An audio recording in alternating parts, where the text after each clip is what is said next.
demographic issue. So the next 10 years, we will lose like 20% of our construction workers, architects, planners. So we have to be smarter and faster. And I think new technologies will help us with that.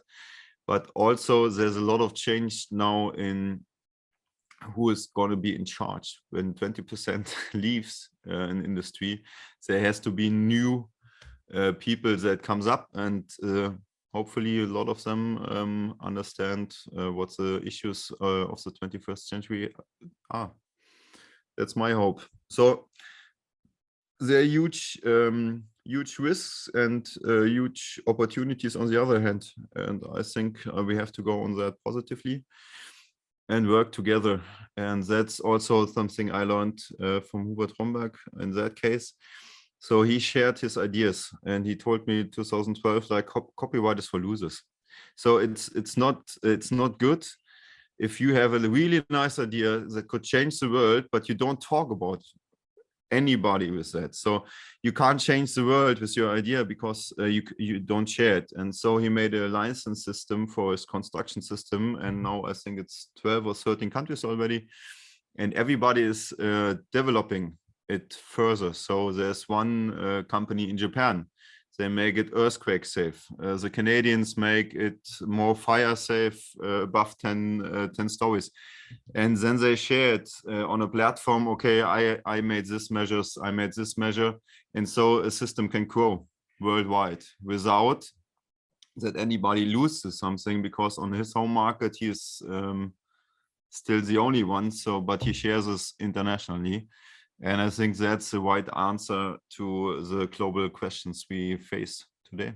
No, absolutely. And this sounds, at least 10 years ago or even 15 years ago, like fairly innovative thinking, right? That we have like sharing ideas, that we share innovations, and that we as a team, as a global team, can develop ideas and improve ideas much faster, right? I mean, if Paul has a cool idea, he can go and work on it all by himself, and he's going to make progress. But if he involves another 9 people or another 9 countries or another 100-something countries, obviously it's much faster. So I think that certainly does make sense. What is other innovations or other innovative thinking that come to mind if you think about him as a person in particular, or if you think about those 3 industries that we mentioned before? So construction is, we talked a little bit, getting more wood, getting more sustainable with the concrete. Concrete is not per se bad. So the Romans invented concrete, and it's very sustainable, because if you go to Rome, or even in my home region, there are a lot of Roman buildings, so they last for 2000 years. And if something lasts long, it's the most sustainable way. So it doesn't help if you build something in a bridge over a river in wood and it will destroy after 10 or 20 years because it was built bad. So sustainability is always a long-term perspective. Real estate is the biggest issue right now, that the prices got so expensive that most people can't afford a house anymore or a flat.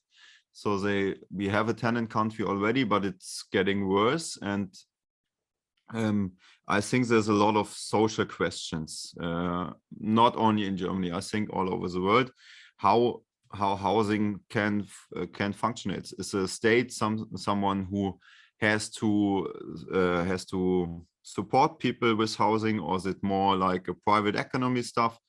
And that is a big social question. And I think also what we are seeing right now and what we are seeing in the last years, there are people on the move of different reasons, because of dry areas, because of hunger, because of war in different areas, not only the Ukraine or Yemen. So the world's history is always a changing history. And so we always have to adopt cities. Cities will grow, a lot of landscape will go down. And it's not only that the villages got emptier. You have a lot of infrastructure problems if not enough people live somewhere. And so that's questions we face in the real estate industry. And what was the last? Real estate, construction, and? Financial industry. In financial industry, I think we have to rethink perhaps the last 40 years in finance. I'm definitely not a communist. I'm definitely for free markets, but I think we overextended some stuff since 1982.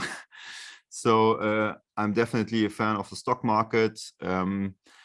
But I think we had a little bit of too much turbo capitalism, which put some people in a very good place and a lot of people in a very bad place. And I think we can all work it out together and all have fun and have a good life if we start to share a little bit more. And I think it's not important if you have 1 billion or 2 billion. It would be fine with 20 million as well. And I think you can make a proper living with it. Yeah, everybody has to decide that for himself. But I think that is a way we started 70 years ago with social market economy. That was our goal in Germany. That worked well up to the 80s, and then we free the market in Great Britain, and I think Reagan in America, and the stock market exploded. And that's what makes me a little bit anxious. There's so much virtual and paper money around that I don't know how sustainable is that. I'm a more Austrian guy in that way. And so that a lot of changes right now we have to face. But on the other hand, I think we have a lot of money and a lot of credits right now. If we invest them right, that could be a chance as well. So the only question is what we do with that money, and not just put it in the market, put it with a wide hint in the market and say how you want to do things. And that is what I mentioned earlier with the taxonomy of the European Union. I think that was a great move to get like road signs where money has to flow. So if you like that, make sure to check out the full-length episode here and leave a subscribe. Thank you.